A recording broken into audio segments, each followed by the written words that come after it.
Hare Krishna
Shri Shri Kanhaiya लाल गिरिधारी के श्री जगन्नाथ बलदेव सुभद्रा महाराज के जगत गुरु श्री प्रभुपाद के निथाय को प्रेम।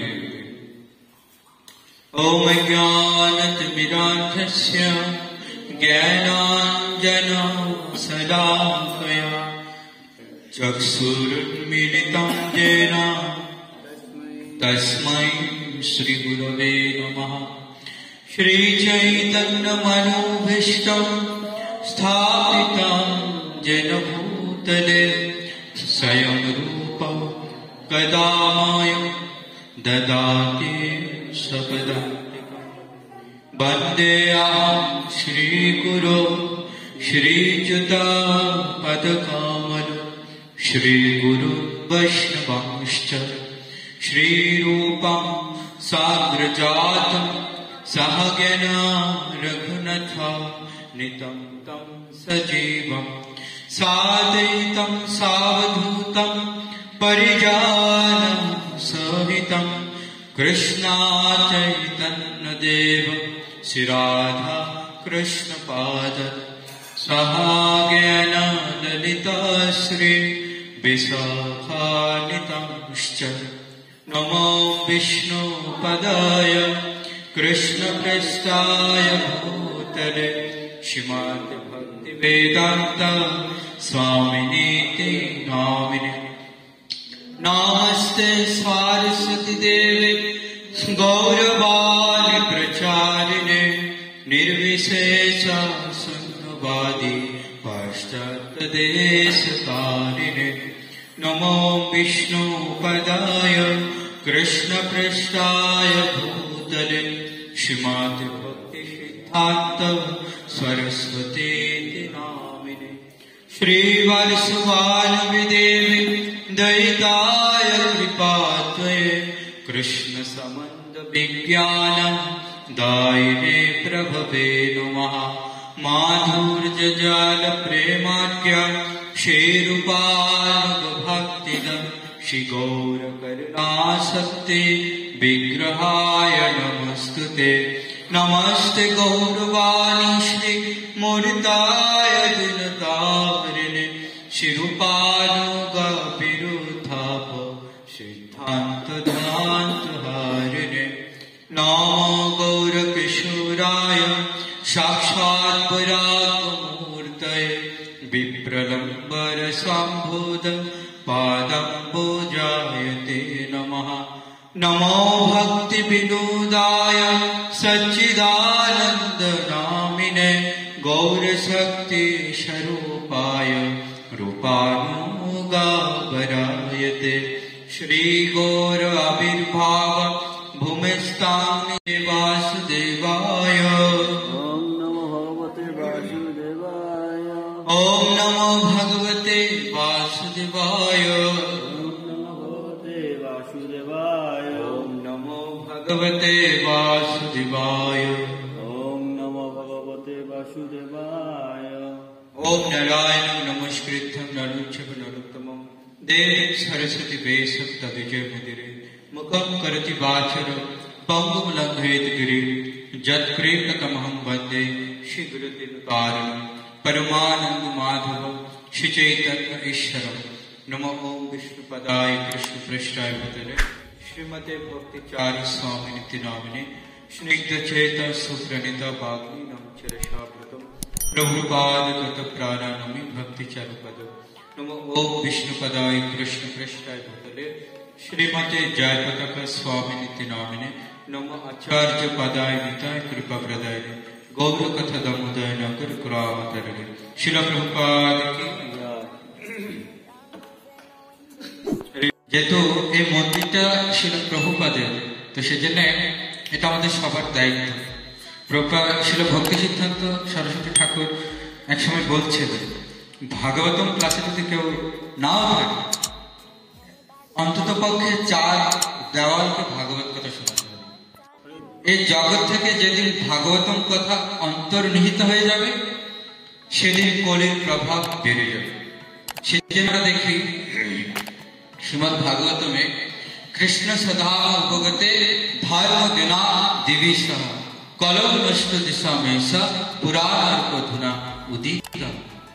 যেদিন ভগবান স্বয়ং কৃষ্ণ জগৎ থেকে অন্তর্ধান করলেন, বিশেষ করে আমরা যারা মন্দিরে আছি, মন্দিরে 2টো ক্লাস যেন প্রতিনিয়ত হয়, আমাদের এই ব্যাপারে খুব কনসার্ন থাকা উচিত।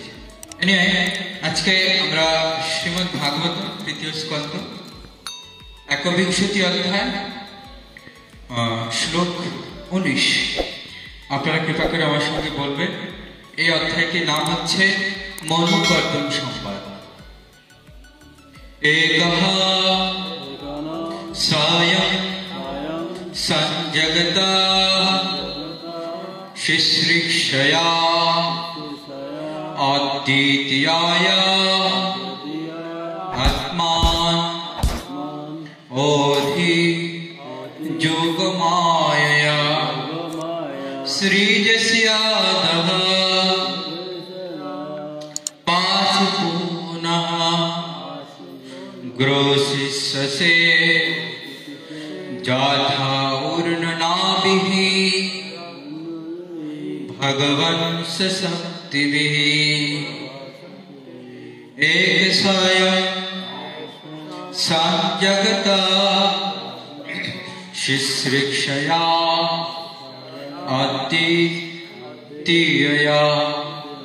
आत्मनधि योगमायया सृजसि आदः पाशुपुनः ग्रोसिष्यसे यथा ऊर्णनाभिः भगवन्स शक्तिभिः। What meaning? एकः एक स्वयं अपनी स्वयं सत है जात विश्व समूह शिश्रिक्षया सृष्टि करार इच्छा अद्वितीय आत्मा আপনার নিজের অধীন নিয়ন্ত্রণ করে যুগমায়ার দ্বারা সৃজসি আপনি সৃষ্টি করেন আদহ এই বিশ্ব পাশি আপনি পালন করেন পুনরায় গ্রসিষ্যসে আপনি বিনাশ করবেন যথা যেমন ঊর্ণনাভিঃ মা কৃষ্ণ ভগবান হে ভগবান सब शक्ति भी शक्तिय शक्तिर द्वारा। अनुवाद सकले कृपा करे बोलबेन, हे भगवान अपनी एकलाई ब्रह्मांड समूह सृष्टि करें। हे परमेश्वर এই জগৎ সৃষ্টি করার বাসনা আপনার অন্তরঙ্গা তথা দ্বিতীয় শক্তি যোগমায়া অধীনস্থ শক্তির দ্বারা আপনি তাদের সৃষ্টি করেন, পালন করেন এবং পুনরায় বিনাশ করেন। ঠিক যেমন একটি ঊর্ণনা তার শক্তির দ্বারা জাল বুনে এবং পুনরায় তা গ্রাস করে। আমি আবারও বলছি, হে ভগবান আপনি একলাই ব্রহ্মাণ্ড সমূহ সৃষ্টি করেন। হে পরমেশ্বর এই জগৎ সৃষ্টি করার বাসনায় আপনার অন্তরঙ্গ তথা দ্বিতীয় শক্তি যোগমায়ার অধীনস্থ শক্তির দ্বারা আপনি তাদের সৃষ্টি করেন, পালন করেন এবং পুনরায় বিনাশ করেন। ঠিক যেমন একটি ঊর্ণনা তার শক্তির দ্বারা জাল বুনে এবং পুনরায় তা গ্রাস করে। তাৎপর্য বাহি ডিভাইন বেশ ভক্তি বেদান্ত स्वामी श्री प्रभुपाद की। এই শ্লোকে দুইটি গুরুত্বপূর্ণ শব্দ নির্বিশেষবাদীদের সব কিছুই ঈশ্বর হওয়ার সিদ্ধান্ত নিরস্ত করে। এখানে কর্দমমুনি বলছেন, হে পরমেশ্বর ভগবান আপনি একা কিন্তু আপনার বহু শক্তি রয়েছে। এখানে ঊর্ণনাভের দৃষ্টান্তটি অত্যন্ত তাৎপর্যপূর্ণ। ঊর্ণনাভ একটি স্বতন্ত্র জীব এবং তার শক্তির দ্বারা সে জাল বুনে তাতে খেলা করে এবং তারপর তার ইচ্ছা অনুসারে তার খেলা সম্পন্ন করে জালটি গুটিয়ে নেয়। মাকসাদ নিত্য। শিলা প্রভুপাদ প্রাঞ্জল তাৎপর্য কি? হস্তিনাপুর ত্যাগ করেছেন, তখন তিনি বিভিন্ন তীর্থ ভ্রমণ করছিলেন বিদুর মহারাজ। আর ভগবান কৃষ্ণ ইতিমধ্যে কুরুক্ষেত্রের যুদ্ধ ক্ষেত্রে তিনি ছিলেন, কিন্তু এর আগে কৃষ্ণ কি করছেন? কৃষ্ণ উদ্ধবকে এই ভাগবত কথা কীর্তন করেছিলেন। অর্থাৎ কৃষ্ণ নিজে স্বয়ং উদ্ধবকে নিজে এই ভাগবত জ্ঞান প্রদান করেছিলেন এবং সেই সাথে মৈত্র ঋষি এই দুজনকে ভাগবত জ্ঞান প্রদান করেছিলেন। এখানে উদ্ধবকে যখন ভাগবত জ্ঞান প্রদান করেন কৃষ্ণ, তখন বলেছিলেন কৃষ্ণ যে ভবিষ্যতে বিদুর যখন আসবে তুমি তখন বিদুরকে এই ভাগবত কথা শুনবে। তো বিদুর যেন ভাগবত কথা শুনতে পারে সেজন্য কৃষ্ণ আগে থেকে মৈত্র ঋষি আর হচ্ছে উদ্ধবকে এই ভাগবত কথা পরিবেশন করেছিলেন। পরবর্তীতে যখন বিদুর মহারাজ যখন আসলেন, তখন ভগবান শ্রীকৃষ্ণ নির্দেশ অনুসারে এখন উদ্ধব ভাগবত কথা কীর্তন করার কথা, কিন্তু বৈষ্ণব সদাচারের বিচারে বিদুর যেহেতু বয়সের দিক থেকে উদ্ধবের থেকে বয়সে জ্যেষ্ঠ ছিল, তাই বিদুরকে উদ্ধব এই ভাগবত কথা কীর্তন করেন। উপরন্তু তিনি মৈত্র ঋষিকে অনুরোধ করেছিলেন যে দেখুন, আপনি বয়সের দিক থেকে প্রবীণ আর পারমার্থিক দিক থেকেও প্রবীণ, তাই বিদুর মহাশয়কে ভাগবত কথা পরিবেশন করার জন্য আপনি হচ্ছেন একমাত্র যোগ্য। সিনিয়রিটি বিচার করার কতগুলি দিক আছে। জয় শ্রী শ্রী জগন্নাথ বলদেব সুভদ্রা মহারানী কি, শ্রী শ্রী কান্যালাল যশোদা দনয় কি। সিনিয়রিটি জাজমেন্ট করার কতগুলি দিক রয়েছে। প্রথমত হচ্ছে বয়স নির্ভর। বয়সে যে বড় সে প্রবীণ। তারপর হচ্ছে ভক্তি। ভক্তিতে যদি কেউ উন্নত হয় তাহলে সে সিনিয়র বা প্রবীণ বলে গণ্য হবে। তারপর হচ্ছে এক্সপেরিয়েন্স বা অভিজ্ঞতা। কেউ যদি অভিজ্ঞতার দিক থেকে প্রবীণ হয় তাহলে তাকে প্রবীণ বা সিনিয়র পদমর্যাদায় ভূষিত করতে হবে। তো যেহেতু মৈত্র ঋষি দুদিন থেকে প্রবীণ ছিলেন, বয়স এবং পারমার্থিক জ্ঞান, সেই জন্য উদ্ধব মৈত্র ঋষিকে অনুরোধ করলেন আপনি উপরন্তু বিদুর মহারাজকে ভাগবত কথা কীর্তন করবেন। তখন এই বিদুর মহাশয়কে যে ভাগবত কথা বলেছিলেন মৈত্র ঋষি, সেগুলি ধারাবাহিকভাবে এই তৃতীয় স্কন্ধ থেকে আমরা শ্রবণ করছি। এই যে মনু কর্দম সম্পদ, এটা এই বিদুর মহারাজকে এই মৈত্র ঋষি বর্ণনা করছিল।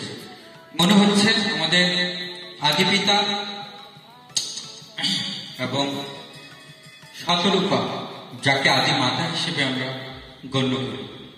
তো এই মনু 3 কন্যা ছিল, আকুতি, প্রসূতি আর হচ্ছে দেবাহুতি। তো কনিষ্ঠ কন্যা ছিল দেবাহুতি। অনেকদিন ধরে তিনি এই কনিষ্ঠ কন্যা দেবাহুতির জন্য উপযুক্ত পাত্রের সন্ধান করছিলেন।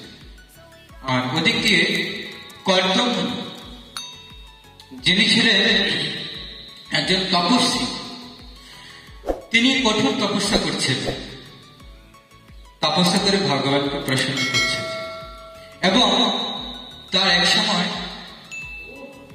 বিবাহ করার মনোবাসনা জাগ্রত হয়, অর্থাৎ তিনি গৃহস্থ আশ্রমে যাবার জন্য সিদ্ধান্ত গ্রহণ করেন।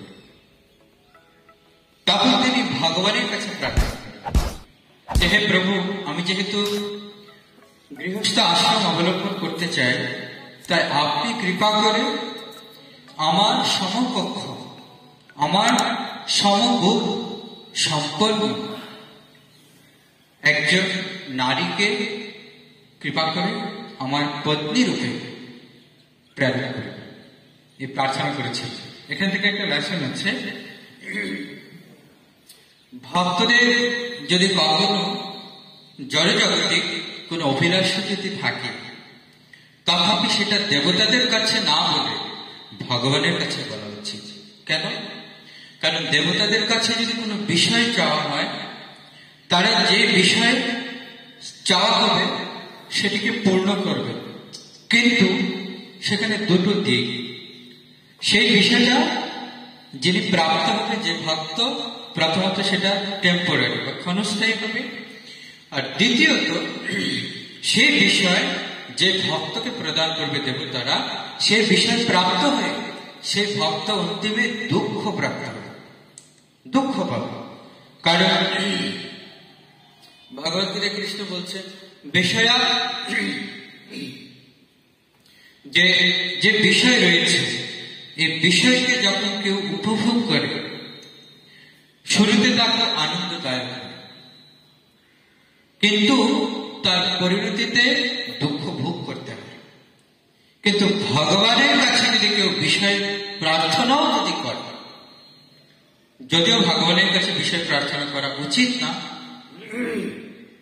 কিন্তু ভাগবত বলছে কাম অকাম মোক্ষ কাম বিদায়, বলা হচ্ছে কারো কামনা থাকুক কিংবা কামনা শূন্য হোক, তথাপি তার ভগবানের চরণ পাদপদ্ম ছাড়া আর অন্য কোথাও ধাবিত হওয়া উচিত নয়। কারণ ভগবানের কাছে যদি কেউ কামনা নিয়েও যদি প্রার্থনা করে, বিষয় প্রার্থনা করে, ভগবান তাকে উপরোক্ত এমন একটি ফল প্রদান করবে, যে ফল প্রাপ্ত হয়ে তার পরিণতিতে তাকে কখনো দুঃখ ভোগ করতে তো হবেই না, উপরন্তু ভগবানের চরণে তার অহেতুকী ভক্তি আরো বর্ধিত। তো এখানে আমরা দেখি কর্দম মুনির যেহেতু গৃহস্থ আশ্রমে তিনি যেতে চাইছেন, তো এটিতে একটি বিষয়, কিন্তু তিনি সেটি ভগবানের কাছে প্রার্থনা করেন যে হে প্রভু, কৃপা করে আপনি আমার সমগুণ সম্পন্ন কোন পত্নী আপনি কৃপা করে প্রদান করেন। এখানে আরেকটি বিচার্য বিষয়, যে সমগুণ সম্পন্ন কেন বলা হচ্ছে? কারণ বলা হচ্ছে দাম্পত্য জীবন তখনই সুখময় হয় যদি পতি এবং পত্নী একই গুণসম্পন্ন হয়, একই গুণ সম্পন্ন। কিরকম? যদি পতি সত্যগুণের হয় আর পত্নী যদি রজগুণের হয়, তাহলে সেই দাম্পত্য জীবন সুখময় হবে। আবার পতি যদি রজগুণের, পত্নী যদি তমগুণের, তাহলেও হবে। আবার পতি এবং পত্নী দুজনেই যদি তমগুণের হয়, তাহলে আনন্দময় হয়। অর্থাৎ বিচারটা হচ্ছে একই গুণের, এবার সেটা সত্যগুণ হোক, রজগুণ হোক আর তমগুণ হোক। যেমন অসুর পতি আর অসুর পত্নীগণ, এরা সবাই তমগুণ, তাই তাদের মধ্যে কোনো কলহ হয় না। কিন্তু কলহটা কখন হয়? যখন দুইজন দুই গুণের হয়। সেজন্য আমরা দেখি ভক্ত সমাজেও দেখা যায়, আমাদের ভক্ত পরিবারগুলিতে দেখা যায়। অনেক পরিবারে দেখা যায় মাতাজি ভক্ত, পিতাজি ভক্ত। পিতাজি হয়তো রজগুণে, সে খুব আমিষ খাবে, খুব উন্মত্ততা তাদের প্রতিনিয়ত ঝগড়া হয়। এবার আমাদের ভক্তদের মধ্যে মাতাজি সত্যগুণে রয়েছে, কিন্তু প্রভুর মধ্যে রজগুণটা প্রবল, সে প্রবল ভোগ করতে চায়, যদিও ভক্ত, কিন্তু তার মধ্যে অনেক কাম বাসনা, অনেক বিষয় ভোগের বাসনা প্রবল, যার জন্য প্রতিনিয়ত মাতাজির সাথে তার ঝগড়া হয়। তো এই যে বিচারগুলি একই গুণসম্পন্ন হয়, সেজন্য আমাদের বর্তমান ইসকন ম্যারেজ মিনিস্ট্রি থেকে যখন কাউকে বিবাহ করার অনুমতি দেওয়া হয়, তখন শুরুতে জোটক বিচার করা হয়। জোটক বিচারের মাধ্যমে পতি এবং পত্নীর মধ্যে তাদের গুণের কতটা মিল আছে, গ্রহ এবং নক্ষত্রের কতটা মিল আছে, এই সমস্ত ক্যালকুলেশন করে সেখানে একটা পয়েন্ট দেওয়া হয়। আউট অফ 35 মধ্যে যদি 25 করে যদি সেই পয়েন্টটা উঠে, তাহলে তাদেরকে বিবাহ করার অনুমতি দেওয়া হয়। তার মধ্যে 30 পয়েন্ট যেটা, সেটাকে বলা হয় রাজ্য। কিন্তু 25 কম হয়ে গেলে তাদেরকে বিবাহ করার অনুমতি দেওয়া হয় না, কারণ 25 কম হওয়া মানে গুণের মধ্যে অনেক বড় একটা বিস্তর পার্থক্য, গ্রহ নক্ষত্রের অনেক অমিল। তো সেই দাম্পত্য জীবন যদি তারা বর্ণনা করে, তথাপি তারা সুখী হবে। আমরা দেখি অনেক ভক্তদের মধ্যে দেখা যায় ডিভোর্স দেওয়ার পর, কারণ বিবাহ করার আগে এই গুণের বিচার করে। সেজন্য আগে আমরা দেখি যখন কোনো বিবাহ হতো, পিতা মাতা ঠাকুর দিদিমারা অনেক বিচার করে তারপর বিয়ের আয়োজন করতেন। কিন্তু এখন তো দেখা হলো, পছন্দ হয়ে গেল, হুট করে বিয়ে, যার জন্য বেশি দিন টিকে না। তো কিন্তু কর্দমণি সেরকম ভাবে ভগবানের কাছে প্রার্থনা এই জন্য করেছিলেন, কারণ তিনি অভিজ্ঞ ছিলেন যে আমি যদি আমার গুণ সম্পন্ন, সমগুণ সম্পন্ন যদি কোনো পত্নীকে লাভ করতে পারি পত্নী রূপে, তাহলে আমার ভগবানের সাধনায় ব্যাঘাত বা বিঘ্ন হবে না। তো ভগবানের সেবায় যেন কোনো বিঘ্ন না হয়, সেইরকম একজন পত্নী তিনি চেয়েছেন, যে যাকে প্রাপ্ত হয় ভগবানের সেবায় তো বিঘ্ন হবেই না, উপরন্তু সে ভগবানের সেবায় সহযোগী। তো সেই জন্য ভগবান কৃপা করে এই কর্দমণির কাছে এই মনুকে পাঠিয়েছিলেন। কারণ ব্রহ্মা কাছে যখন মনু প্রার্থনা করেছিলেন উপযুক্ত একজন পতি আমি আমার কন্যার জন্য চাই, তখন ব্রহ্মা বলেছিলেন যে তুমি কর্দমণির কাছে তোমার কন্যাকে সম্প্রদান করো। তো ব্রহ্মার নির্দেশে চোখ বন্ধ করো, কোনরূপ বিচার না করো যে পাত্র কোথায় থাকে, কি করে, তার আসবাব গৃহ আছে কি নেই, কোনো বিচার না করো। পিতামহ ব্রহ্মা বলেছেন, বাস চোখ বন্ধ করে মনু চলে গেলেন কর্দমণির কাছে। তো কর্দমণি কোথায় থাকতেন? তো কর্দমণি যেখানে থাকতেন তিনি বনে থাকতেন, বৃক্ষের নিচে বসে তিনি ভগবানের ধ্যান করতেন, তপস্যা করতেন। তার কোনো গৃহ ছিল না, আসবাবপত্র তো দূরের কথা, পরনের জন্য একটা বস্ত্র পর্যন্ত ছিল, গাছের বাকল পরিধান করতেন। তাহলে চিন্তা করুন, সেরকম অবস্থায় মনু, যিনি হচ্ছেন সমগ্র পৃথিবীর একচ্ছত্র সম্রাট, আর তার কন্যাকে তিনি নিয়ে যাচ্ছে কর্দমণির কাছে। কিরকম পরিস্থিতিতে? যার একটা কুঠির নেই, আসবাবপত্র নেই, পরনের একটা বস্ত্র পর্যন্ত নেই, আর তাকে গিয়ে মনু সরাসরি বলছেন, তার প্রশংসা করছেন, একের পর এক প্রশংসা করছেন যে আপনি অনেক মহান তপস্বী, ভগবানের ইচ্ছা যে আপনি যেন আমার কন্যার বাণী গ্রহণ করেন। কিন্তু তিনি কোনো বিচার করলেন না পাত্রের কি আছে কি নেই, ভগবানের অভিলাষ আর পিতামহ ব্রহ্মার নির্দেশ, তাই আপনাকে কৃপা করে আমার কন্যার বাণী গ্রহণ করতে হবে। কন্যাকে দিয়ে দিলেন, কন্যাকে দিয়ে তিনি সোজা সেখান থেকে প্রস্থান করলেন। আর তার আগে যখন কর্দমণির এরকম প্রশংসা করছিলেন, তখন এই কর্দমণি এই মনুর কাছে, অর্থাৎ তার শ্বশুর মনুর কাছে তিনি ভগবানের মহিমা কীর্তন করছিলেন। এই যে আজকের এই শ্লোকে তিনি বলছেন যে হে ভগবান, আপনি একলাই ব্রহ্মাণ্ড সমূহ সৃষ্টি করেন, হে পরমেশ্বর, এই জগৎ সৃষ্টি করার বাসনা আপনার অন্তরঙ্গা তথা দ্বিতীয় শক্তি কাজ করে। সে দ্বিতীয় শক্তিটি কি? সেটি হচ্ছে ভগবানের যোগমায়া শক্তি, যার মাধ্যমে পুরো জগৎ ভগবান পরিচালনা করে। ভগবান সরাসরি জগতের উপর হস্তক্ষেপ করেন, তিনি তার যোগমায়া শক্তি, বহিরঙ্গ মায়া শক্তির মাধ্যমে পুরো জগৎকে পরিচালনা করেন। তাই এই জগতের অধিষ্ঠাত্রী দেবী হচ্ছে দুর্গা, যিনি এই দুর্গাকে পরিচালনা করেন।